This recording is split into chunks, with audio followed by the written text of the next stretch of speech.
You mentioned this, but I nothing. We talked about it at the time, but I'm not sure. It's only now that it really sinks in, like how catastrophic it was for Republicans to have Hogan, Sununu, and Ducey all sit out the Senate race. And like Trump doesn't get blamed for that. Nobody talks about the fact that like Trump's just being a jackass and lording over the party robbed Mitch of these 3 Senate seats. And JVL, I'm not trying to host, but I have a question for you, which is, can we just, before you get to the JVL question really quick, can you just sit on the JVL question? Will you remember it? Will you write a little note down? Yeah, so you don't forget what it is? Okay. Yeah. I just want to explore your counterfactual there really quick, because we are JVL's getting tired. JVL's getting bored. You're bored with this like little horse race. Are you bored with the Senate map, JVL? I haven't spoken in 13 minutes, but that's okay. You guys keep going. Would you like to talk? No. Do people want to hear from you? Okay. Final thing. We're in dispatch fantasy world over there. So if you're a crossover dispatch Bulwark listener, like right now, you might want to get prepared, because you're about to get turned on. But in this fantasy world where Trump just goes away, right, and Hogan and Ducey and Sununu all run, which is like not that crazy of a world. I mean, Donald Trump tried a coup, right? Like you can imagine an area where everybody, a normal universe where everybody's just kind of like, all right, well, this was a good trial, but like, let's just kind of put the reins back in Mitch's hands. They're all favorites. Maybe not Hogan, but they're all favorites right now. And that math that we just talked about totally switches. I think Hogan's a favorite. And like the Republican, and I don't think that there is enough appreciation for just how bad this own goal is. So I'm sorry, you have a question for JVL. He hasn't talked in 13 minutes, 30 seconds, but we're going to go over. It's going to be a long podcast, so we'll have plenty of time to get in, but I don't know. Did you have any response to that, Sarah? Or do you want to let JVL talk? No, I think that's only that I think Hogan, he's like the second most popular governor in the country. He's very popular in Maryland. He's like one of these rare guys who does great with Black people, does great with women, and like a Republican. He's got like his approval ratings were lower with Republicans, but they were very high with Democrats. I think he would have done great. So on this Mitch, so I wanted to give JVL a chance to just like really sink his teeth into some Mitch stuff. Do you think, on any level, that Donald Trump like wants to keep Mitch McConnell? Like, what happens to? I have 2 questions. One, do you think that Donald Trump purposely is doing this to screw over Mitch McConnell? Like, is there because he's going to keep Mitch out of a leadership role here? And 2, if Mitch doesn't get leadership back, he's like 90 years old. Like, is this the end of Mitch McConnell? I can answer. Are we actually watching? I know, but I'm asking JVL. I've got an answer for that. Go ahead, Tim.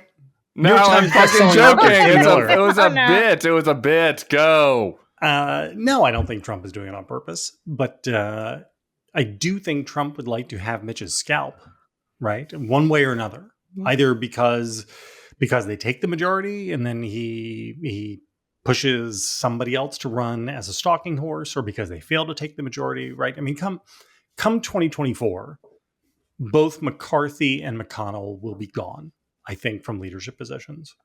I think it is unlikely that if Donald Trump were to be reelected president in 2024, then by Inauguration Day in 2025, the leadership in the Senate and the House would not be the 2 people we assume it would be now. I don't think there's any possibility that it would be that. Because you would dissolve the Senate? And they would. No, I just think the 17th Amendment would be repealed. That's a key part of General Don Bolduc's platform right now in New Hampshire. By the way, I don't know if you saw that. That's key kitchen table issue up there in New Hampshire. He's running on repealing of the 17th. I just think that at that point, Trump will not want anybody around who he cannot trust totally. And he can't trust either of those guys. I don't know. My Kevin. He loves the My Kevin thing. I have like an ad I keep trying to get done. It's just Trump with like Kevin McCarthy on a leash. Yeah. Good thing. So I don't know. It's look, this is, I appreciate your little fantasy world about, if Donald Trump had just gone away. That's also like saying, look, I would have won the state cross country meet in high school if I had just run 15 flat, right? If I had just gone out and run 3 5-minute miles, then of course I would have won the cross. It assumes a thing which doesn't exist, right? And Donald, the Donald Trump who could go away, or the Donald, somebody who was it who posited something about, now it remains to be seen if Donald Trump will That was Ben choose Domenech. was that so right? good. Yeah, choose That to was be Ben the Domenech. whatever, and it's for the good will of the we party. see the diminutive? Will you see the diminutive Trump that is just vindictive and wants to go after his Republican enemies, or will you see a selfless leader who will decide to Right. work to help the party and bring it together and get other Republicans elected? Who's to say? It could be either. It could be either. Time will tell. Look, Trump is constant, if nothing else, right? He's constant in his inconstancy, and but yeah, I am inclined to maybe take the over. So I don't know about you guys, but when I've been looking around at how great things are going for Dark Brandon, everything is coming up Brandon right now. We are. I'm sorry. The over of Democrats. Oh, you think Democrats hold that? I think what Democrats +1. Okay. Dems +1. Yes, you're getting some juice. You're getting some juice. Not as I'm not saying that that's a lock, but I'm saying of the possible outcomes, I could see R +1, hold at 0, or D +1. And of those three, I probably give the slight edge to the D +1. This is not a JVL is always right prediction. But I don't know, man.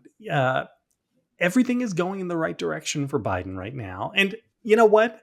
If he keeps the Senate at par and then loses a reasonably small, let's call it 25 seats in the House, that will be the best midterm election for an first-term incumbent president since George W. Bush, right?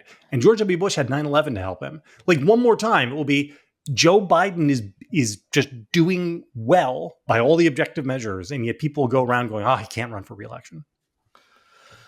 Well, here's the problem, is that his numbers still are soft. And so this is why I still go back to for as of right now, we're sitting here, it's August 23rd. This is why I'm still on Republicans are favored to take the Senate, because I expect that there will be some reversion to the mean and reversion to the Biden number. Maybe we're in this new world where the president can be he was at 37 in Pew today, 37, where the president can be at 37 and Mark Kelly can be at 52 in Arizona, the median state. Maybe that'll happen, but I don't know. That sure seems to me like potentially an environment where where like the numbers move back towards Blake Masters as we get closer to election day. I'm not rooting for that, but that's kind of so we'll see. I think the Biden's numbers are soft. Did you see I might be changing the subject here, but I think it's related to the whole Biden question, the Liz Cheney third party poll that came out today. Mm-hmm. I did see it.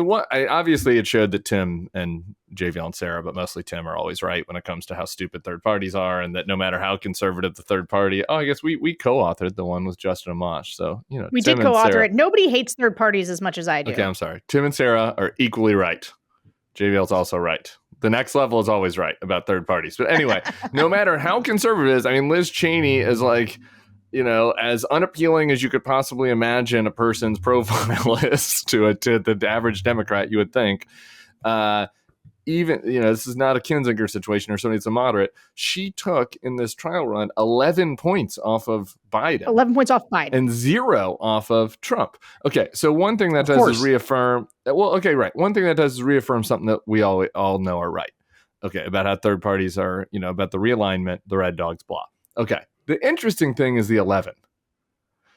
To me, that shows how soft Biden is right now. Like, even among Democrats, that there would be because it's more than 11%. They took 11% off his number, but so that's double. They took a quarter basically of the Democrats.